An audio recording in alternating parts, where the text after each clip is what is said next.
농수산물 조리 및 가공 저장 보도록 할게요. 곡류 중에서 처음 나오는 것이 쌀이에요. 쌀은 현미와 백미로 대표적으로 나눌 수가 있어요. 현미는 무엇이냐? 벼에서 완결을 제거를 한다라고 되어 있어요. 그럼 벼에서 완결을 제거한다라는 것은 무엇이냐면 우리가 벼를 두잖아요. 그럼 벼에 있는 까칠까칠한 껍질만을 제거를 한 것을 현미라고 얘기를 합니다. 백미는 현미를 좀 더 깎아놨어요. 이 깎은 것을 뭐라고 하냐면 도정이라고 해요. 겉에 피를 더 깎아내서 현미는 약간 누리끼리한 색깔이지만 백미는 무슨 색이에요? 좀 하얀색이죠. 자, 도정률이 높을수록 도정률이 높다라는 것은 벼에서 많이 깎아냈다라는 거예요. 많이 깎아내면 깎아낼수록 영양가는 낮아져요. 하지만 소화는 잘 되고 저장성도 낮아진다라고 해요. 밥 짓는 물의 분량 백미 하나만 써놨는데요. 자, 이거는 밥 짓는 물의 분량 백미는 2019년도까지 많이 나왔어요. 아직 2020년도에는 나와 있는지 안 나왔는지 제가 역으로 확인을 하지 못했습니다. 밥 짓는 물의 분량은 백미. 쌀의 중량의 몇 배? 1.5배. 쌀의 부피의 몇 배? 1.2배. 쌀의 부피의 1.2배다 라고 하면 여러분 조리기능사 실기 배우실 때 밥 짓잖아요. 이때도 우리 불린 쌀을 기준으로 해서 몇 배를 넣어요? 1.2배 정도의 물을 넣으니까 그거 감안해서 생각을 해놓으시면 돼요. 생쌀의 수분 함량은 14에서 15%예요. 자, 밥의 수분 함량은 몇 퍼센트? 65% 정도 되고요. 자, 쌀을 가공을 한 종류에는 건조쌀과 강함이 대표적으로 났어요. 건조쌀을 무엇이라고 하냐면 알파 라이스라고 합니다. 건조쌀은 말 그대로 밥을 먼저 해요. 밥을 한 다음에 그 밥의 수분 함량을 10% 이하로 낮춰줘요. 한 10% 정도로. 이걸 뭐냐면 건조쌀이라고 해서 비상식량으로 사용해요. 군대에 비상식량으로 사용하는 게 건조쌀 많이 사용한다고 해요. 강함이 영양을 강화한 거예요, 쌀에. 그럼 무엇을 강화했는지 비타민 B1을 강화했어요. 비타민 B1 하면 여러분 생각나시는 거 바로 있으셔야 됩니다. 자, 비타민 B1을 뭐라고 해요? 비타민. 얘는 수용성 비타민, 지용성 비타민. 바로 기억 떠올려 주세요. 무슨 비타민이요? 그쵸? 수용성 비타민. 수용성 비타민 중에서 가장 대표적인 게 비타민 B1 티아닌이라고 했어요. 자, 얘는 많이 중요해요. 얘가 중요한 이유는 왜 그럴까요? 뿅 빼서 생각을 해볼까요? 왜 중요할까요? 그렇죠. 탄수화물 대사작용에 보조 역할을 해요. 그래서 비타민 B1 티아닌이 중요해요. 왜냐하면 탄수화물의 대사작용이다 라고 하면 무엇이냐면 탄수화물 소화시키는데 보조적으로 비타민 B1 티아닌이 있어야 돼요. 만약에 비타민 B1 티아닌이 부족하면 무슨 병에 걸려요? 각기병에 걸리죠. 자, 그럼 비타민 B1 티아닌이 많이 들어있는 것은 무엇이냐? 곡물은 배야. 그리고 또 뭐 있어요? 돼지고기. 이런 데 많이 들어있어요. 그리고 또 어디? 마늘에 들어있는 무슨 알리신이라는 성분이 비타민 B1의 흡수를 도와주는 역할을 해요. 그래서 여러분 혹시 돼지고기 쌈 싸서 드실 때는 꼭 무엇을? 마늘을 함께 드셔야 돼. 그럼 여러분들이 돼지고기 쌈 싸서 마늘을 넣고 드실 때 무엇을 생각하시면 돼요? 아, 내가 돼지고기에 마늘을 넣고 지금 쌈을 먹고 있기 때문에 비타민 B1이 내 몸에 지금 열심히 흡수되고 있구나 라고 생각을 해주시면 돼요. 자, 두 번째 나오는 게 밀가루 소매분이에요. 자, 밀가루는 글리아딘, 글루테닌, 물이 더해져서 글루텐을 형성한다 라고 되어 있어요. 자, 여러분 약간 좀 이상하다라고 느끼는 게 여러분 생가루 만져보세요. 아무리 만져서 치대도 여러분 단단하게 형성이 되나요? 밀가루 반죽처럼? 아니죠. 밀가루에는요, 밀가루 안에는 글리아딘과 글루테닌이라는 성분이 들어있어요. 근데 이때 여러분이 밀가루에 물을 집어넣어서 반죽을 해주시면 글리아딘, 글루테닌, 물 3개가 딱 로봇처럼 결합이 돼서 무엇이 형성이 된다? 글루텐이라는 물질이 형성이 돼요. 글루텐이란 물질은 무엇이냐? 글리아딘, 글루텐이 모두 다, 글루텐 모두 다 무엇이에요? 단백질이에요. 어디에 들어있는?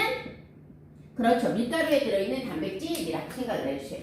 글루텐은 굉장히 중요해요. 왜 그러냐? 밀 가루에 들어있는 글루텐의 함량에 따라 또다시 강력분, 중력분, 방력분으로 나눌 거예요.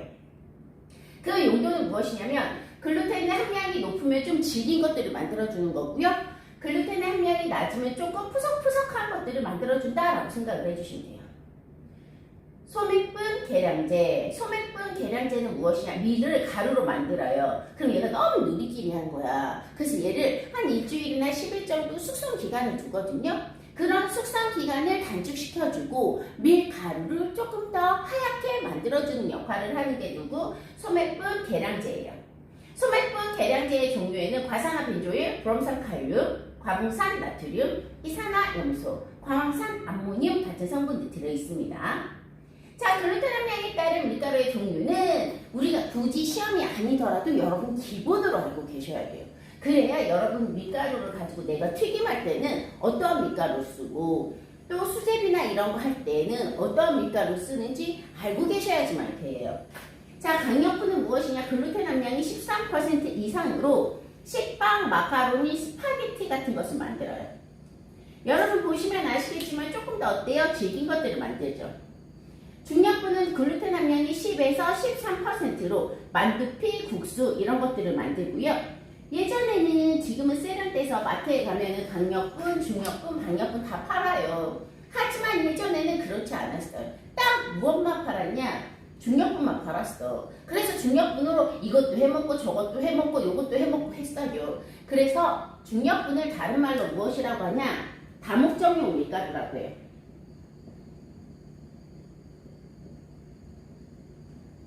그리고 강력분이나 방력분은 시중에 판매된 지 그닥 오래되진 않았고요. 처음에 시중에 판매가 되었을 때는 강력분 이렇게 나왔었어요. 명칭이. 그리고 방력분 이렇게 나왔는데 사람들이 너무 어려운 거예요. 그래서 지금 시중에 팔고 있는 강력분을 무엇이라고 해요? 빵용 밀가루 이렇게 써 있어요. 그리고 여러분이 뒤에를 딱 뒤집어 보시면은 밀가루 종류 강력분 이렇게 써 있을 거예요. 방력분 이건 무엇이에요? 쿠키 밀가루, 과자용 밀가루 이런 식으로 써 있어요. 그래서 뒤를 딱 돌아보시면 방력분 이렇게 돼 있어요. 자, 방력분은 글루텐 함량이 몇 %예요? 10% 이하고 케이크, 과자류, 튀김 같은 곳에 사용되는 게 방력분이에요. 다시 한번 얘기하지만 글루텐 함량에 따른 밀가루, 강력분, 중력분, 방력분은 알고 계셔야지만 됩니다. 꼭 외워두세요. 강력분은 글루텐 함량이 몇 %요? 13% 이상, 중력분은 10에서 13%, 방력분은 10% 이하예요. 꼭 기억을 해주세요. 밀가루 반죽 시 글루텐에 주는 영향이라고 되어 있어요. 자, 팽창제, 지방, 설탕, 소금, 달걀, 우유가 밀가루 반죽할 때 글루텐이라는 단백질에 어떠한 영향력을 끼쳐주느냐라는 것이죠. 팽창제는 무엇이냐면 부풀어 오르도록 해주는 거예요. 반죽을. 반죽을 왜 부풀게 해줘요? 반죽의 밀도가 촘촘해. 그 굉장히 조직이 촘촘하면 여러분이 입으로 식감을 씹었을 때 굉장히 단단하고 식감이 좋지 못해요. 그래서 여러분이 식감을 씹었을 때 쿠키는 바삭바삭해야 되고 빵은 어때요? 부들부들해야 되고 촉촉해야 돼요. 그쵸? 얘가 약간 보들보들하게 느끼고 싶은 것은 무엇이냐? 팽창제를 이용해서 부풀려줘야지만 된다는 얘기예요. 자, 이런 팽창제, 반죽을 부풀리는 용도로 사용되는 것은 이스트. 이스트의 같은 말이 무엇이에요? 효모. 이건 제가 저번에도 얘기했었어. 최저 온도는 몇 도다? 30도씨다 라고 했어요. 자, 그리고 또 팽창제로 사용되는 것은 무엇이냐면 베이킹 파우더, 베이킹 소다 또는 준조예요. 엄마, 준조가 뭐예요? 그렇죠. 헷갈려. 준조가 뭐냐면 소다예요. 여러분 소다라고 얘기 들어보셨을 거예요. 언제 들어보셨냐면 달고날 때. 달고날 때 설탕을 가열을 해요. 가열을 한 다음에 어떠한 특이한 가루를 조금 넣어줬더니 달고나가 어떻게 빡 부풀면서 갈색을 띠면서 막 부풀었어요. 그쵸? 이때 넣었던 것이 소다예요. 소다의 같은 말이 중조 또는 중탄산 나트륨이에요. 그러면 선생님, 소다는요, 그럼 부풀어지는 역할만 해주냐요? 그건 아니에요. 이 소다가 해주는 역할은 무엇이냐면 중조소다예요. 중조소다를 중탄산 나트륨이라고 해요. 그러면 선생님, 이 중조는요, 팽창제, 부푸는 역할만 해주나요? 그건 아니에요. 그럼 중조가 우리 식품을 조리할 때 사용하는 용도는 무엇이냐면 녹색이 나는 채소를 데칠 때에도 중조를 넣기도 합니다. 그러면 모든 녹색이 나는 채소를 데칠 때는 넣지는 않아요. 대표적으로 우리가 말린 시래기 같은 거나 아니면은 콩을 말려놨어요. 이런 것들을 삶을 때 얘가 잘 삶아지지 않고 계속 단단해. 그때 중조를 넣어주면은 그 속에 채소 속에 들어있는 섬유질을 약간 연화시키는 역할을 해요. 그래서 중조를 사용하기도 하고요. 또는 녹색이 나는 채소를 데칠 때 녹색이 나는 채소의 색깔을 좀 더 선명한 녹색으로 만들어주는 역할을 하는 것도 중조예요. 근데 녹색이 나는 채소에 좀 더 선명한 선명한 색깔이 나도록 해주는 역할을 하는 것도 중조이기는 하지만 무엇이 파괴된다? 비타민이 파괴된다라고 했어요. 대표적으로 우리 어르신들 쑥캐시죠. 봄이 되면은요. 이렇게 쑥을 캐서 쑥을 데칠 때 소다를 약간 넣어요. 그러면 어떤 효과가 있느냐? 녹색인 쑥이 조금 더 선명한 녹색으로 되고요. 쑥에 있는 섬유질을 조금 부드럽게 해주는 역할을 합니다. 지방이요. 밀가루 반죽할 때도 지방이 들어가요. 글루텐 형성을 방해해 반죽을 부드럽게 한 연화작용 쇼트닝화라고 되어 있네요. 자, 지방 이 얘기는 무엇이냐면 여러분이 글루텐에 대해서 조금 더 알아주시면 이해를 하시기가 좋으실 거예요. 자, 글루텐은 무엇이냐면 망상구조라고 해요. 자, 망상구조가 뭐예요? 그물망이에요. 그쵸? 이렇게 그물처럼 생긴 애가 글루텐이에요. 이렇게 그물처럼 생겨서 반죽에서 이게 슝 하고 부풀 수 있도록 해주는 역할을 한대요. 그러면 이 지방은 무슨 역할을 하느냐? 이렇게 글루텐이 형성이 될 때 반죽에 지방을 집어넣으면 글루텐을 어떤 역할? 끊어주는 역할을 해줘요. 자, 그래서 밀가루 반죽을 어떻게 한다? 부드럽게 해준다라는 거예요. 그러면 밀가루 반죽을 할 때 지방이 들어가는 한 예로는 무엇이? 우리 페이스트리 식빵이라고 들어보셨을 거예요. 그리고 모 과자 파는 곳에서 혹시 엄마손 파이라고 들어보셨어요? 걔를 저는 어릴 때 그거 딱 먹으면서 생각을 했던 게 뭐냐면은 한 입 딱 깨어물고 걔를 딱 봤는데 너무 신기한 거예요. 왜 신기했는 줄 알아요? 너무나 겹이 많은 거예요. 겹이 엄청나게 많은데 어린 나이에 제가 어렸을 때 생각을 했던 건 뭐냐? 와, 정말 만들기 힘들겠구나. 이걸 겹겹이 반죽을 밀어서 붙이려면 얼마나 힘들게 만들었을까. 그래서 이렇게 맛이 있나? 이 생각을 했던 게 생각나요. 그것은 무엇이냐? 지방을 집어넣어서 글루텐 조직을 끊어줬기 때문에 그래요. 설탕이에요. 그리고 지방은 무슨 역할을 하냐면 연화작용 쇼트닝화를 해요. 연화작용이라는 것은 무엇이냐면 반죽이나 이런 데에 들어갔을 때 부드럽게 하는 작용을 연화작용이라고 해요. 자, 그래서 연화작용, 쇼트닝화, 유화작용 엄청 많아요. 그래서 너무 헷갈리는 거야. 특히 연화와 유화를 헷갈리시는 경우가 많아서 연화다라고 하면 여러분이 머릿속에 톡 박히도록 알려드릴게요. 연화다 그러면 우리 스케이팅 타는 누구? 김연화 선수 생각을 하시면 되죠. 김연화 선수가 스케이팅 탈 때 어떻게 타요? 뻣뻣하던가요? 아주 미끄러지듯이 우아하게 샹 타잖아요. 엄청 부드럽게 타죠. 그래서 김연화 생각을 하시면 돼요. 그럼 연화작용 생각을 하시면 되고, 김연아 선수가 그 스케이팅 다 타고 나면은 그 저녁에 피날레쇼 이런 거 하잖아요. 그래서 연화쇼 생각을 하시면 돼요. 그래서 연화작용과 같은 말은 무엇이다? 쇼트닝화 꼭 기억을 해주세요. 그래서 연화작용은 밀가루 반죽할 때 무슨 역할을 하는 거? 부드럽게 해주는 역할이에요. 대표적으로 지방을 줄 수가 있어요. 그리고 설탕도 글루텐 형성을 방해, 캐러멜화 반응이라고 되어 있으니까 우리가 이렇게 문제를 낼 수가 있는 거죠. 어떻게? 다음 중 밀가루 반죽에서 연화작용을 하는 물질은 무엇이에요? 이렇게 문제를 낼 수가 있어요. 그럼 뭐가 되는 거야? 지방. 그리고 또 하나. 누구? 설탕. 얘도 무슨 역할을 한다? 연화작용을 한다라는 거죠.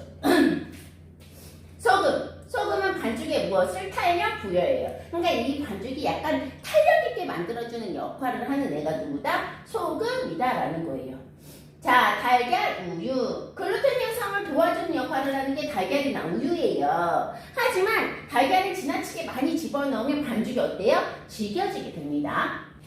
공유 부분을 보도록 하겠습니다. 공유에는 서류, 두류 종류가 있어요. 자, 서류다라고 하면 우리가 감자, 고구마, 토랑, 마 이런 것들을 서류라고 얘기를 합니다.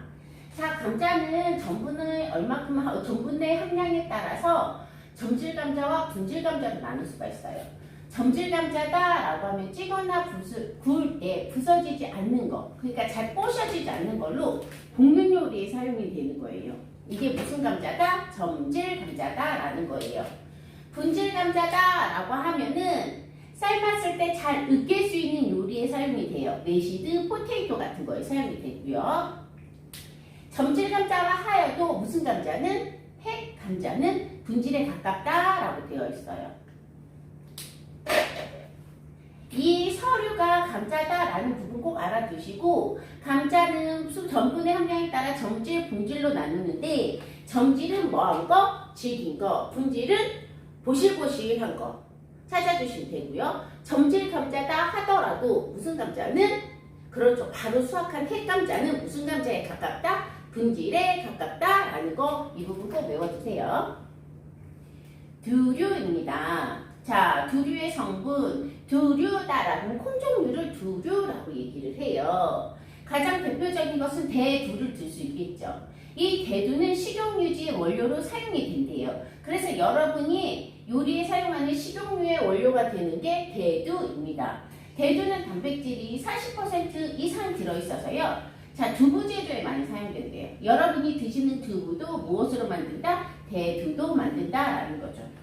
그러면은 이 대두에 들어있는 가장 대표적인 단백질이 무엇이다? 글리시닌이다라는 거예요. 자, 팥, 녹두, 강당, 콩, 동부에는 단백질과 전분이 높고 후단두, 콩, 껍질, 콩 이런 것들은 무엇이 또 많다? 비타민 C가 많다는 거예요. 자, 이제 두류를 가열에 의한 변화를 보도록 하죠. 대두와 팥의 사포닌, 용열 독성분은 가열에 의해 파괴된다라고 되어 있어요. 대두와 팥을 날것으로 드시게 되시면은 그 속에 사포닌이라는 용혈 독성분이 들어있어요. 그래서 우리가 대두와 팥을 그럼 먹지 말아야 되는 거냐? 그건 아니에요. 대두와 팥을 뭐 하기만 하면? 그죠? 가열만 하기만 하면은 파괴가 된다라는 거예요. 날콩 속에 안티트립신, 단백질의 소화액이 트립신의 분비를 방해한다라고 되어 있어요. 우리 연예인 중에서 싫어하는 팬이 무슨 팬이라고 해? 안티팬이라고 하죠. 얘도 마찬가지예요. 콩 속에 들어있어. 그래서 트립신을 싫어하는 애. 걔가 누구예요? 안티트립신이에요. 이 트립신이라는 말은 무엇이냐면 단백질의 종류 중에 하나인데, 이 트립신이라는 단백질을 분해시켜야지만이 우리가 소화가 될 수 있어요. 그래서 배가 아프지 않아. 그리고 우리 몸에 영양분으로 쓸 수 있는데, 이걸 방해하는 안티트립신이 콩 속에 들어있기 때문에 생콩, 익지 않은 콩을 먹으면 우리가 배가 많이 아프게 되는 거예요. 그럼 먹으면 안 되느냐? 이건 아니에요. 뭐에서 드시면 돼? 가열에 의해서 파괴가 된다라는 거예요. 그래서 우리가 알아주셔야 될 것은 무엇이냐면 콩 속에는 자, 사포닌, 두류 속에 사포닌, 그리고 안티트립신이라는 성분이 있는 거예요. 근데 얘네 두 개 다 어디에 들어있어요? 익히지 않은 두류 성분 중에 하나이지만 무엇을 하면은 끝난다? 그쵸? 가열에 의해서 둘 다 파괴가 된다라는 거예요. 건조콩을 삶을 때는 식용소다 중조를 첨가하며 빨리 누르지만 비타민 B와 티아민이 파괴가 됩니다. 라고 했어요. 우리 중조 했었죠? 여러분. 중조가 뭐예요? 중탄산나트륨.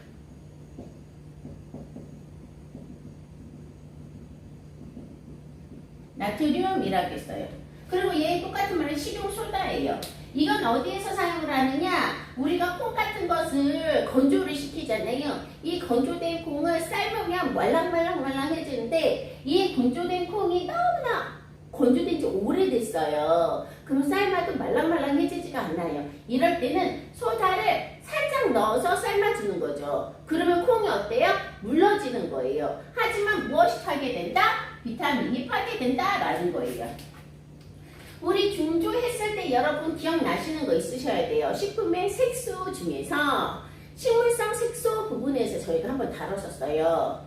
그때 뭐라고 다뤘었냐면 녹색 채소를 데칠 때 무엇을 첨가하면 중조 소다를 소량 첨가하면 색깔이 어떻게 된다고 했죠?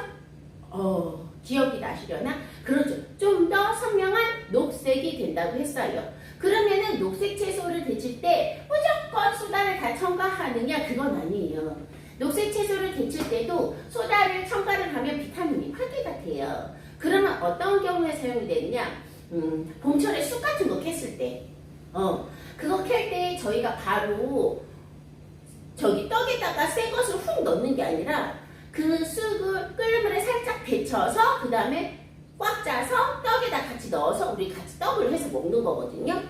그런데 그렇게 쑥 같은 것을 데칠 때는 소다를 살짝 집어넣는 거죠. 그러면은 녹색이 조금 더 선명한 녹색으로 되고 쑥 속에 들어있는 섬유질이 약간 부드럽게 연화시키는 역할을 해준다라고 했을 때 우리 무엇을? 중조를 얘기를 했었어요. 그리고 중조를 또 얘기했던 건 또 머릿속에 기억을 내셔야지만 될 거야. 저희 색깔이 엷은 채소, 그거 뭐였죠? 색깔이 엷은 거. 우리 잘 생각을 해보세요. 녹색이 나는 게 클로로필. 그리고 꽃처럼 화려한 게 안토시아닌. 그렇죠? 그리고 안토시아닌보다 색깔이 약간 연하고 일부 동물성 색소를 포함하고 있는 게 카로티노이드예요. 자, 그리고 아주 색깔이 엷은 거, 밀가루, 쌀, 여기에 들어있는 색소가 플라보노이드 색소였죠. 우리 플라보노이드 색소에서도 중조 얘기를 했었어요. 어떤 거? 플라보노이드 색소가 밀가루잖아요. 그래서 예전에는 밀가루빵을 부풀리는 용도로 사용하는 것도 중조를 사용을 했어요. 소다를 넣어서 밀가루빵을 부풀렸는데 이때 색깔이 어떻게 되더라? 누렇게 변하더라 라는 거. 그때도 저희가 중조를 했었어요. 자, 이제 두부 제조 보도록 할게요. 두부를 제조를 하려면 콩을 갈아서 70도씨 이상으로 가열하고 응고제를 첨가를 해줘요. 자, 응고제에 해당이 되는 것은 마그네슘과 칼슘이에요. 뭐라고요? 그렇죠. 마그네슘, 칼슘. 여기에 무슨 글자만 붙여주면 되느냐? 염화 마그네슘, 황산 마그네슘, 황산 칼슘, 염화 칼슘 이렇게 되는 거죠. 그러니까 여러분은 마그네슘, 칼슘만 외워두면 되고 그 앞에 무슨 글자만 되면 돼요? 염화 또는 황산 이것만 붙이시면은 무엇에 해당이 된다? 두부 응고제에 해당이 된다라는 거예요. 유부 보도록 하죠. 두부에서 무엇을 수분을 뺀 후 기름에 튀긴 것을 무엇이라고 한다? 유부라고 하는 거예요. 전분 보겠습니다. 전분을 구성을 하는 것은 일반 전분에서 아밀로스, 아밀로펙틴, 그리고 찹쌀, 찰옥수수, 찰보리 거의 아밀로펙틴으로 구성한다라고 되어 있어요.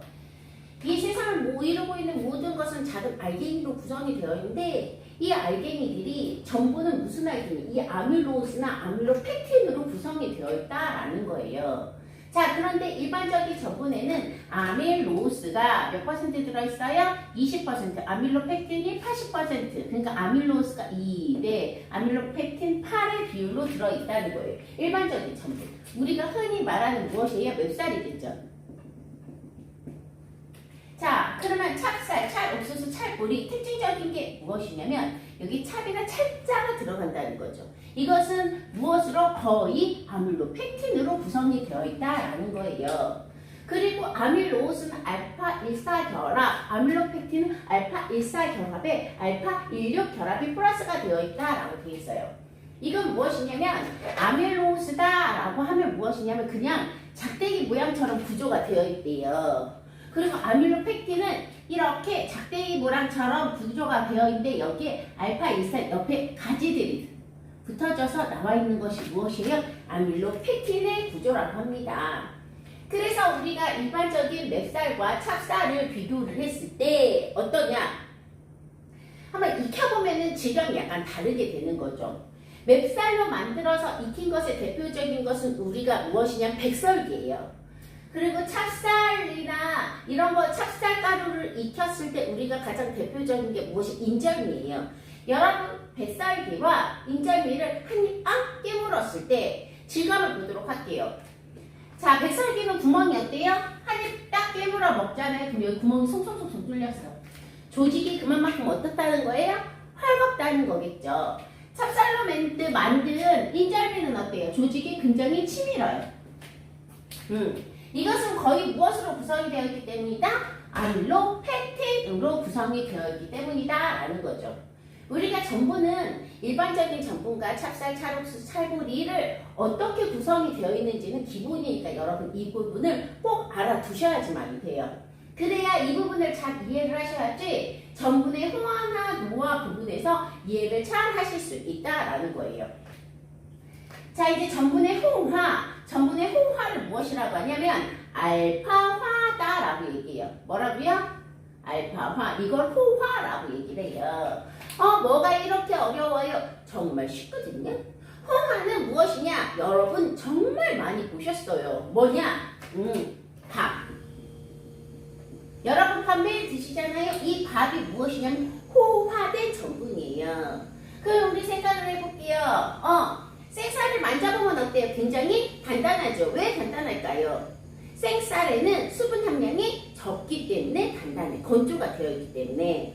여기에 수화를 한대. 그럼 수가 뭐예요? 물수겠죠. 물에다 담가놨다가 팽은 부풀어와. 불리죠. 불리고 그 다음에 얘 콜로이드 상태가 된대. 그러니까 물에 담가놓은 쌀을 우리가 익혀. 그럼 얘가 빵빵하게 부풀어 오르는 거야. 그러면서 콜로이드 상태가 된다라는 이 콜로이드는 무엇이냐면 여러분들이 밥을 할게를 하는 깨물어 먹었을 때 어때? 좀 더 투명하고 만져보면 약간 찐덕찐덕한 상태 있죠. 얘를 콜로이드 상태가 되는 거예요. 그러면서 찐덕찐덕하니까 점도가 증가가 된다. 이것이 무엇이다? 전분의 호화다라는 거예요. 그 전분의 호화는 물을 집어넣고 뭐 하는 거? 가열해서 뭐 되는 거예요? 그렇죠. 밥 되는 거. 이게 전분의 무엇이다? 호화다라는 거예요. 자, 그럼 우리 전분의 노화 보도록 할게요. 노화를 무엇이라고 하냐면 제가 따라 볼게요. 뿅 위에서 아래로 땅땅. 그쵸? 얘를 베타화라고 얘기해요. 뭐라고요? 그쵸? 이걸 노화라고 얘기를 합니다. 노화는 무엇이냐? 늙을 노죠. 늙었어. 사람도 나이를 먹고 늙으면 피부가 어떻게 돼요? 쭈글쭈글해지죠. 왜 쭈글쭈글해져요? 피부에서 영양분도 빠지고 또 뭐도 빠져. 수분도 빠져서 쭈글쭈글해지잖아요. 전분도 마찬가지래요. 노화가 되면 쭈글쭈글해져요. 왜? 수분이 빠져나가니까. 그럼 무엇이 노화예요? 여러분이 밥을 했어. 그 밥을 드시다가 밥 알갱이 하나가 식탁에 톡 떨어졌는데 이런 전화가 온 거야. 그래서 한 1시간이나 2시간 동안 이게 전화를 어머 그러니 이렇게 하면서 전화를 받았는데 그러고 나서 내가 치울까 싶어서 뒤돌아서서 밥상을 한번 치워볼까 하고 딱 치우는 도중에 바닥에 떨어져 있는 밥 알갱이 하나를 발견을 한 거예요. 이때 밥 알갱이를 만져보면 아까 드셨던 여러분 그 밥 알갱이하고 동일할까요? 아니죠. 만져보면 좀 단단해졌어. 왜 단단해졌을까? 그렇지. 물기가 날아갔기 때문에 이것을 무엇이라고 한다? 노화라고 하는 거예요. 한마디는 노화는 무엇이냐? 수분이 건조된 것을 무엇이라고 한다? 노화라고 하는 거죠. 자, 호화 전분이 건조해져서 딱딱해진 것을 노화라고 얘기해요. 그리고 노화는 무조건 수분이 없는 것을 노화라고 얘기해. 그럼 여러분 생쌀은 노화 전분이니까 호화 전분이니까 여러분 생쌀 만져보시는 느낌이 어때요? 굉장히 그렇죠. 딱딱하죠? 얘 물기 있어요? 없어요? 없어요? 물기가 있으면 어떻게 돼? 상해서부터 못 먹지. 물기가 없어. 그러니까 얘는 무엇이야? 노화 전분인 거예요. 노화 전분이야. 생쌀은. 그쵸? 자, 이것에 물을 집어넣고 가열을 했단 말이야. 그렇죠? 그럼 무슨 전분이 되는 거야? 호화 전분이 되는 거예요. 자, 호화 전분을 또 실온이나 또 뭐예요? 냉장고에 집어넣었어. 그쵸? 노화를 베타화라고 하고 호화를 알파화라고 얘기해요. 자, 그럼 다시 또 무슨 전분이 되는 거예요? 노화 전분이 되는 거예요. 겁나 쉬워요. 그쵸? 자, 그래서 우리는 호화도 알았고 노화도 알았어요. 그럼 이제 무엇을 알아야 돼? 호정화를 알아보도록 할게요. 호정화를 무엇이라고 하냐면 덱스트린화라고 얘기를 해요. 얘는 뭐냐? 그럼 호화하고 틀린 게 뭐냐면요. 호화는 물이 들어가야 돼. 물을 뿅 집어넣어서 가열을 해. 그래서 밥이 됐대. 이게 호화예요. 그러면 호정화는 무엇이냐? 물이 절대 들어가면 안 되는 거야. 이게 무엇이야? 호정화예요. 그래서 여러분이 가장 대표적으로 알 수 있는 것이다 라고 하면은 극장에서 파는 팝콘. 팝콘 튀길 때 잘 보세요. 거기 물 집어넣는 거 봤어요? 그냥 옥수수 말린 것을 집어넣잖아요. 그리고 기계를 툭 꽂으면 어떻게 돼요? 그 안에서 팍팍팍팍팍팍 하면서 걔가 크게 불어오르죠. 이것을 무엇이라고 한다? 호정화라고 얘기하는 거예요. 그래서 호정화는 160에서 170도씨에 무슨 열로? 건조한 열로 조리하는 걸로 뻥튀기, 미숫가루, 그리고 뭐가 들어있어요? 팝콘 이런 것들에 해당이 된다라는 거예요. 자, 그럼 우리 조금 더 상세하게 전분의 호화 부분을 보도록 할게요. 호화에 영향을 주는 요인이라고 되어 있어요. 전분 입자가 클수록 호화가 잘 된다라고 되어 있어요. 전분 입자가 클수록 호화가 잘 된다라는 것은 보세요. 알갱이가 요만한 거하고 요만한 거하고 비교를 했을 때 뭐가 얘가 더 호화가 잘 된대. 그 이유는 열을 받을 수 있는 표면이 어때요? 더 많기 때문에 그래요. 그래서 감자, 고구마, 그리고 곡류, 대표적으로 우리가 쌀을 한번 비교를 해보도록 해요. 쌀을 비교를 했을 때 이 전분의 입자가 누가 더 커요? 감자, 고구마가 전분의 입자가 더 커서 쌀보다 누가? 감자, 고구마가 더 빨리 호화가 된다라는 얘기예요. 자, 그래서 호화에 영향을 주는 것은 무엇이? 전분의 입자, 알갱이가 뭘수록? 그렇죠. 클수록 호화가 잘 된다라는 거예요. 수침 시간이 길수록 호화가 잘 돼요. 수침이다라고 하는 것은 무엇이에요? 물에 담가놓는 시간이 길수록 호화가 잘 된대요. 그래서 여러분이 밥을 하신다라고 하셔도 생쌀로 씻어서 밥을 하는 것과 또 물에 담가놓은 것을 밥을 한 것과 비교를 했을 때 어떤 게 호화가 잘 된다? 그렇죠. 물에 담가놓은 것이 호화가 더 잘 된다라는 얘기예요. 가열 온도가 높을수록 호화가 잘 된대요. 높은 온도로 가열을 하면 호화가 잘 돼. 그러니까 우리가 냄비에다가 밥을 하는 거랑 압력솥에다 밥을 하는 거랑 누가 더 밥이 빨리 잘 돼요? 그렇죠. 압력솥에서 밥을 하는 게 호화가 더 잘 되는 거죠. 왜? 열을 가져와 놨기 때문에 온도가 더 높게 되는 거예요. 수소의 온도도 pH, 알칼리에서 전분의 호화와 폐균이 촉진이 된다라고 되어 있어요. 자, 그리고 산성이 강하면 강할수록 호화가 잘 되지 않아요. 그래서 여러분 밥이 다 된 그 촉촉한 밥에다가 식초 한 방울 뚝딱 떨어뜨려 보세요. 그럼 그 밥이 어떻게 되는지 아세요? 약간 떠글떠글해져서 쌀 알갱이에서 물이 약간 빠지는 거죠. 그래서 산성분은 호화를 방해하고 알칼리성 성분은 호화를 뭐한다? 도와준다라는 거예요. 물의 흡수를 방해, 홍화를 지연시키는 것은 당, 설탕, 단백질, 지방 이런 것들이 있대요.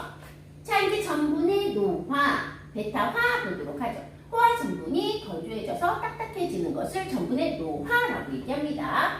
노화는 노화를 촉진시키는 것과 노화를 방해시키는 것을 알아보도록 할게요. 노화를 촉진시킨다라고 하면 어디 온도? 냉장 온도예요. 냉장 온도다라고 하면 무엇이냐면 여러분 냉장고의 온도, 냉동실 말고 냉동실은 넣고 얼리는 데고 냉장은 뭐예요? 반찬 같은 거 넣는 거 야채 넣는 게 냉장이죠. 여기 0에서 5도씨일 때는 노화가 촉진이 돼요. 그래서 여러분이 밥을 해놓은 것을 오늘 당장 실험을 해보세요. 밥을 딱딱해져서 먹기 싫다 그러면 한 숟갈만 떠갖고 밥그릇에 담아서 냉장고에 한번 집어넣으세요. 그리고 똑같이 밥을 한 숟갈만 떠갖고 실온에다 한번 놔보세요.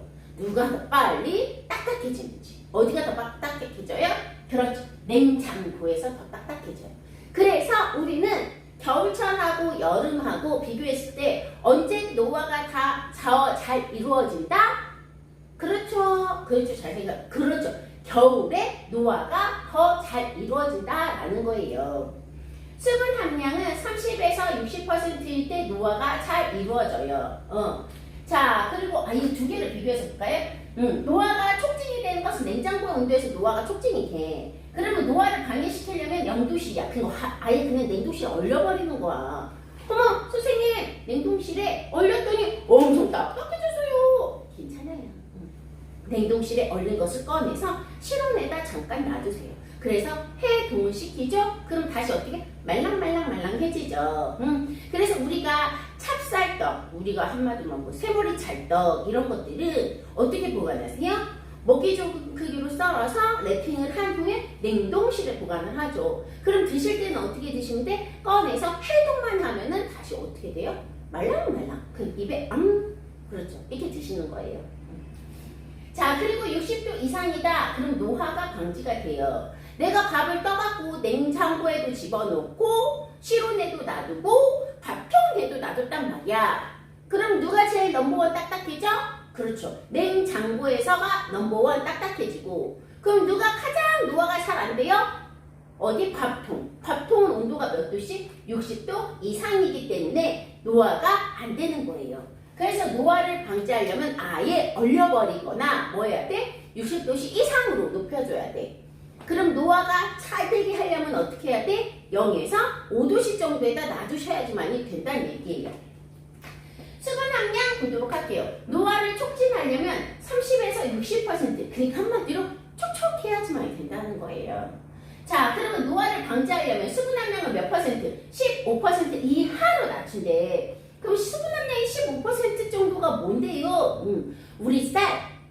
여러분 쌀 만져보세요. 이 쌀의 수분 함량은 14에서 15% 정도가 돼요.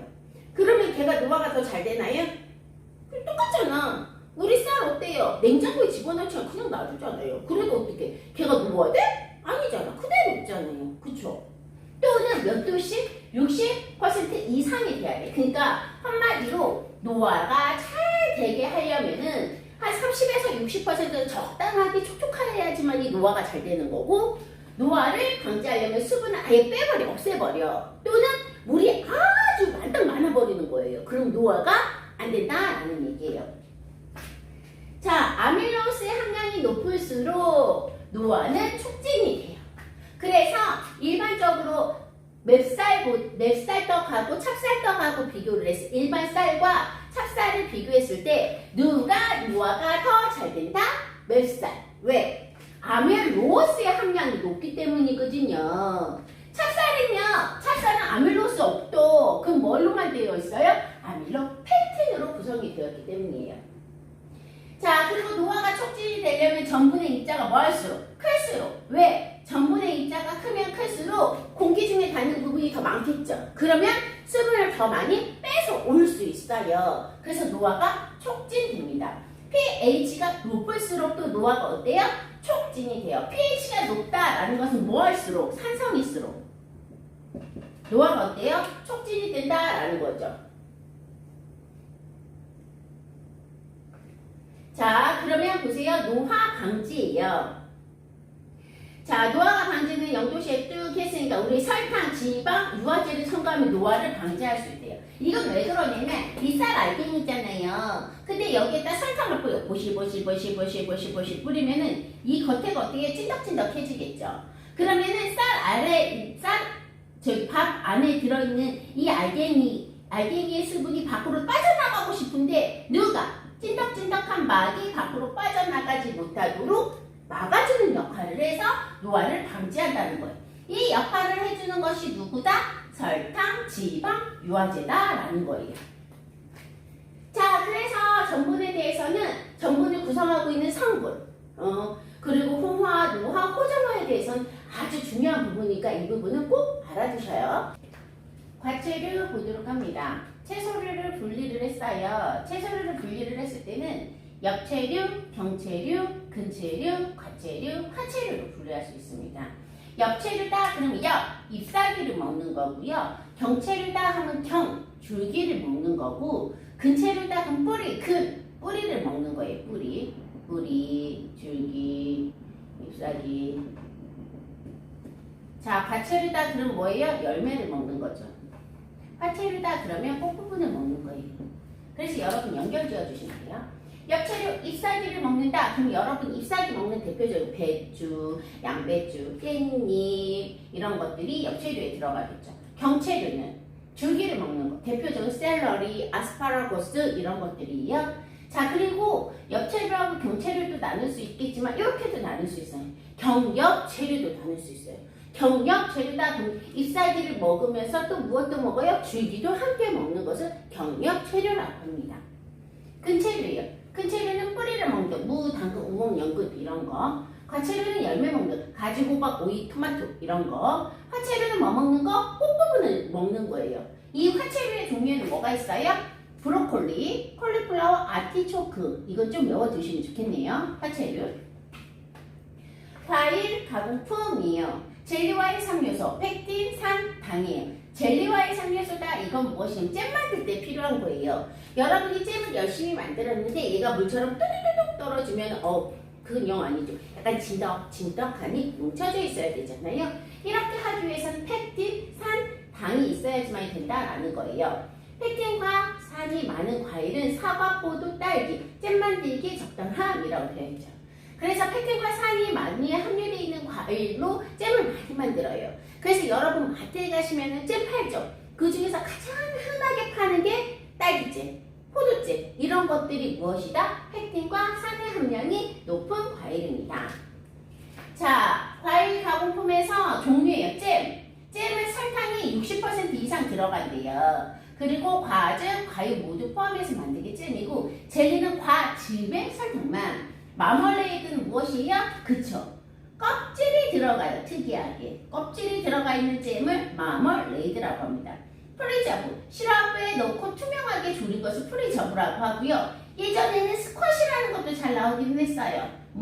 과일 주스에 설탕을 섞은 농축액의 음료는 무엇이냐? 라고 한 뭐예요? 스쿼시 찾아주시면 돼요. 과일을 저장하는 방법은 가스 저장 CA라고 했어요. 이거 저희 지난번에 했던 거 기억하실 거예요. 그렇죠? 어떤 과일? 후숙 과일이 사용이 돼. 그래서 무슨 가스? 이산화탄소나 질소가스를 주입을 시켜서 호흡을 잠깐 멈춰놓는 것을 가스 저장이라고 했어요. 그래서 가스 저장이 이용되는 게 바나나, 달걀 이런 것들 식품을 가스 저장에 사용이 된다라고 했어요. GI는 당의 지수를 GI라고 얘기를 해요. 이 GI에 포함이 되는 건 고당 지수와 저당 지수가 있어요. 그래서 이 과일이나 채소 같은 것을 명시해 놓고 다음 중 GI 당 지수가 가장 높은 것은 무엇이냐 이렇게 물어본다고 해요. 자, 거기 예문에 많이 나왔던 것들은 이거였어요. 수박, 바나나, 그리고 귤도 나왔고 딸기도 많이 나왔다고 했어요. 확인해 보세요. 사실 개인적인 생각에는 수박하고 바나나하고 비교를 했을 때 바나나 후숙하면 엄청 달잖아요. 저는 바나나가 더 달 것이다 생각을 했는데 무엇이 더 달다? 역시 우리 수박이 더 달았어요. 수박이 제일 달. 수박은 고당 지수에 포함이 되는 거고 그 다음 바나나, 포도, 망고 쭉쭉쭉쭉 쌓고 그 다음에 귤 그리고 딸기. 딸기가 생각외로 무슨 지수? 저당 지수에 포함이 된다라는 거예요. 자, 얘는 중요해. 수박 완전 중요해. 네, 5개 쳐줄게. 이건 꼭 여러분 암기해두고 가세요.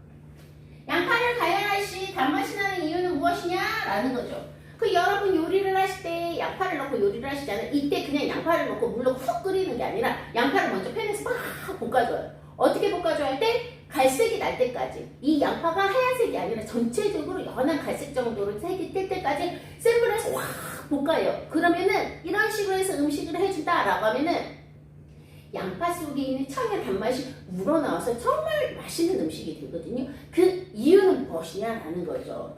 자, 양파는 매워요. 매운 성분에는 무엇이 황이라는 성분이 들어있거든요. 이 황화물이 무엇으로 변하기 때문에 프로필 메르캡틴으로 변하기 때문에 매운맛이 단맛이 증가한다라는 거. 얘도 참 중요해요. 여러분 꼭 알아두세요. 조리 시 채소의 변화 볼게요. 녹색 채소 데칠 때는 뚜껑을 열고 다량의 물에 짧은 시간 데쳐내 주셔야지만 돼요. 녹색 채소 데칠 때는 기억나세요? 소금을 약간 집어넣어주면 좋다고 했죠. 소금은 몇 %? 1%가량의 소금을 집어넣고요. 짧은 시간, 펄펄 끓는 물에 데쳐서 찬물에 헹궈 주셔야지만 돼요. 우엉, 연근, 토란, 죽순 등은 쌀뜨물이나 식초물에 데침이라고 되어 있어요. 우엉, 연근, 토란, 죽순은 무슨 색소가 이렇게 색깔이 엷은 것은 무엇이에요? 플라보노이드 색소죠. 플라보노이드 색소. 얘는 무엇이? 산성. 식초가 들어가게 되면 어떻게 색깔이 그렇죠. 선명해져요. 신김치로 긴 신김치로 찌개를 생각을 했을 때 배추잎이 단단해지는 것은 섬유소가 무엇에 의해서 김치가 씨앗죠. 근데 산이 발생이 될 거예요. 산에 의해서 단단해지기 때문에 그래요. 연부현상이다라고 하면은 김치를 보관 중에서 김치가 물러지는 현상을 연부현상이라고 얘기해요. 김치가 물러지는 가장 중요한 이유는 무엇이냐면 그 김치를 보관할 때 호기성 미생물에 의해서 분해가 되는 거예요. 호기성, 우리 기억나시려나 몰라. 호, 조로, 기, 산소. 그래서 무엇은? 산소를 좋아하는 미생물에 의해서 팩틴은 무엇이냐면 김치 속에 있는 섬유질 성분 중에 하나인데요. 섬유소 성분 중에 하나인데 얘가 분해가 되는 거예요. 그래서 김치가 물러지는 것을 연부현상이라고 해요. 그래서 김치 보관 중 연부현상을 막으려면 김치를 그냥 보실보실 담는 게 아니라 김치통에 김치를 담으실 때 꾹꾹꾹 눌러서 담으시고 그 위에 비닐이나 배추잎 같은 것을 깔아서 공기가 배추 속에 들어가지 않도록 눌러주셔서 담아주셔야 된다는 거예요. 배추 절일 때는 호염을 사용한다라고 해요. 호염이 무엇이에요? 천일염이에요. 이것을 사용하는 것은 무기질 성분이 배추의 조직을 뭐하기 때문에 단단하게 해주기 때문입니다.